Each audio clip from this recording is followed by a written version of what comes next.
Back to our top story and Kevin Rudd's first press conference as Prime Minister, second time around.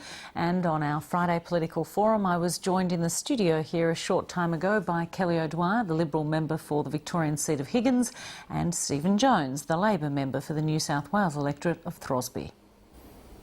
Welcome to you both. Good to be with you. Great to be with you. Now, Kevin Rudd says Australia faces the very real prospect of conflict with Indonesia should the coalition be elected in September. Kelly O'Dwyer. Well, I think it's very concerning that Kevin Rudd, in one of his first duties as Prime Minister again, would try and seek to use the relationship with Indonesia, a very, very important foreign relationship, for domestic political purposes. It's clearly not true that there would be any issue with Indonesia with Tony Abbott as Prime Minister. Tony Abbott has, of course, visited Indonesia many times. Julie Bishop, as Shadow Foreign Affairs Minister, has visited Indonesia many times. In fact, the Ambassador sat in the chamber listening to Tony Abbott deliver his budget in reply speech. There is a very good relationship. Unfortunately, though, the relationship has been damaged by the Labor government's policies. We saw them inexplicably stop overnight live animal exports. That, of course, directly impacted our relationship with Indonesia. We are going to take quite some time, I think, to be able to properly restore the trust that was in existence before that time, that of course will need to actually be rebuilt now over many, many years. Stephen Jones, do you agree with Kevin Rudd's assessment that turning the boats back would trigger some kind of war with Indonesia? Well, look, the Indonesians have actually made it quite clear, Emma. On the 31st of May, almost a month ago, the Indonesian ambassador made it very, very clear that the Indonesians weren't going to agree to what the coalition are putting forward as their policy of turning back the boats to Indonesia. The Indonesians won't accept it, and they've made that perfectly clear.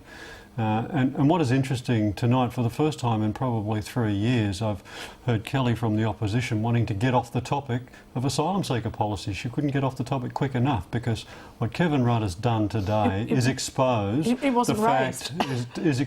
fact that the coalition's policy is an absolute fraud. But worse than that, it's absolutely negligent, because it poses the situation where we could be in a diplomatic conflict with our nearest neighbour and one of our most important neighbours. As Stephen Jones mentions, we've had the Indonesian ambassador, as well as Mahfud Siddiq, the member of Susilo Bambang Yudhoyono's ruling coalition, now both of them slamming Tony Abbott's policy of turning back the boats. At the very least, do you agree that there could be some kind of diplomatic dispute here over this issue? Well, no, I don't agree there's going to be a diplomatic dispute. We have very good relationships with the Indonesians as an opposition, and Tony Abbott has made it very, very clear that his first trip overseas is going to be to Indonesia. But there's clearly a disconnect in the rhetoric here between what Tony Abbott's saying and what the Indonesians are saying. Can I just take issue, though, with something that Stephen said? Kevin Rudd himself said on numerous occasions, in fact, I think on 3 separate occasions in 2007, that he would turn the boats back. I mean, he said that this was something he was going to do. That was at a time when he was going to be strong on border protection. That's before he dismantled the policy. And it was before the Indonesians... 45,000 people arrived. Actually, I'm glad you've raised that. He did. And as you would recall, he stood up in Parliament and said, yes, I went into the 2007 election saying I'd turn back the boats. I then got security advice on becoming Prime Minister, and I was told it would not work. Well, and what he then went on to do... We did it on 7 separate occasions successfully in the previous coalition government. As I've said to you in the past, so you can Kelly, say it's not going to work, because but these it did guys... work. It actually did work. You've turned what wasn't a problem into a massive issue now. I mean, we didn't have a problem. used to work with rabbits too, but time moves on, events have changed. Let's move on to another issue of today, which was Bob Carr in Jakarta on this topic. He's told the Indonesian government that 100% of asylum seekers coming to Australia are, in fact, economic refugees. It seems extraordinary that he would say that, given the Department of Immigration tells us that at least 93% of people who arrive here claiming asylum are ultimately deemed to be legitimate refugees. Look, I think what Senator Carr was referring to was the significant wave that we are seeing coming from Iran at the moment. And on the basis of the assessments that are being done, it's quite clear that a significant majority of those people, a significant majority of those 100%. People are economic. I've spoken to the Senator Carr about this on a number of occasions recently, and he has expressed to me his concern about the wave of Iranian refugees that are coming here and the problem that that poses for us and the Indonesians. So, look, I didn't hear the comments that you've attributed to him, but I do know what Senator Carr's concerns are. Senator Carr's concerns are the fact that we're having our humanitarian places taken up by people who are clearly economic refugees. And why are they coming, I suppose, is the question. Why are they coming? Because it has been made easier, and it was made easier for them by Kevin Rudd when he was Prime Minister. He can't simply talk the talk and say somehow he's different. He needs to explain how and why and what it is that he'll do, and he needs to then do it. But this is the thing. Well, hang on, yes, OK, I agree with you. He's good at talk. We put into the Parliament a series of mechanisms. We've got a plan. We have a plan that was successful. Kelly, I listened to you patiently and at great length. We've put propositions into the Parliament recommended by all the experts in the area, and you blocked them. Kelly O'Dwyer, I'm interested to know what the mood's like in your party room, given Kevin Rudd has, in just over 24 hours, managed to entirely change the national conversation, and indeed already the polls are showing he's leading Tony Abbott as preferred Prime Minister. Well, I'm not sure which polls you're referring to, but I don't think it's changed anything at all, I must say to you, Emma. I mean, we see that Kevin Rudd has come back. He knifed Julia Gillard 3 years ago. She knifed him in exactly the same week.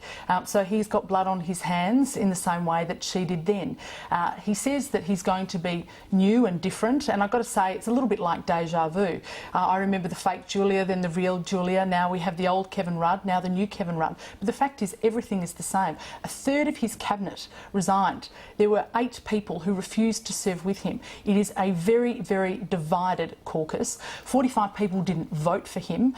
We've got more division and dysfunction. We have no plan for the future coming from the Labor Party. The only plan that he's been able to articulate is a plan to take on the Prime Ministership, and he seems pretty satisfied with that. He's given no explanation as to how he is going to be different, what policies are going to be different. In fact, he tells us everything's actually pretty good and it's going to be more of the same. Well, I think the Australian people are sick of that. They're sick of people playing with the Prime Ministership in the way that Kevin Rudd and the Labor Party has done, and they want a choice. They want the people to decide. Stephen Jones, are you convinced that Kevin Rudd is a changed man, that there'll be less of the chaos we heard about, that he'll consult more broadly and have more respect for his colleagues and his staff? Absolutely certain, and I wouldn't have supported him unless I was certain of the fact. And I think the important contribution that Kevin Rudd made to the political conversation this week was when he stood up in Parliament and before then in the Blue Room and said this: we've got to put an end to this endless bagging and negativity and have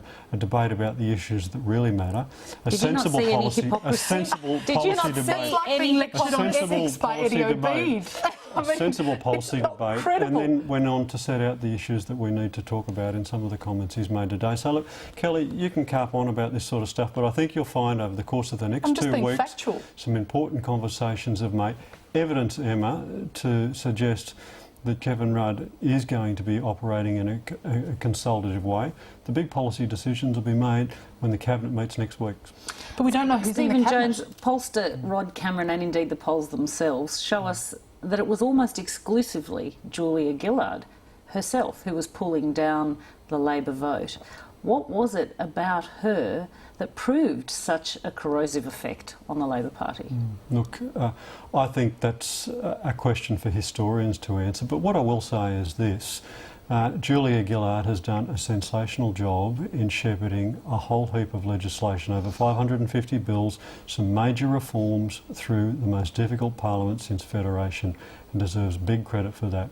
Yes, there's no secret the fact that trailing in the polls, difficulty in getting our message through in the face of incessant carping negativity from Tony Abbott and the coalition, willing to stoop at no level, stop at no level to try and bring a base political conversation into the Parliament and elsewhere. How's pointing out your record a base political conversation? Is, Emma, look, I think over the last 24 hours we've seen a game changer, and I think the caucus is invigorated by that. The people who want to vote for Labor at the September election election. The people who are very deeply concerned about Tony Abbott being the next Liberal Prime Minister of this country are very excited about the change.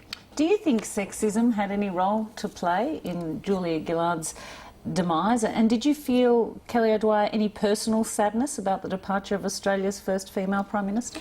Look, I think it's always sad when you see a Prime Minister torn down, and we saw the first female Prime Minister torn down by Kevin Rudd and by the faceless men of the Labor Party who said that, you know, as we've heard just from you now, that she was doing a really good job, but we needed to tear her down because she wasn't as popular as Kevin Rudd. So apparently it's got nothing to do with policy, it's all about popularity, and it's all about preserving individual jobs in the Labor Party in power. It's got nothing to do with the concerns of the Australian people. Is it any different on your side? No, I think it's very different. I think there's a very clear choice and a very clear contrast. As Kevin Rudd pointed out, you've changed leaders a fair number of times yourselves. We haven't changed Prime Minister. I think there is a very, very marked contrast between the Labor Party and the Liberal Party. We have delivered stability. It does matter when your leader is popular, whether your leader's popular, though.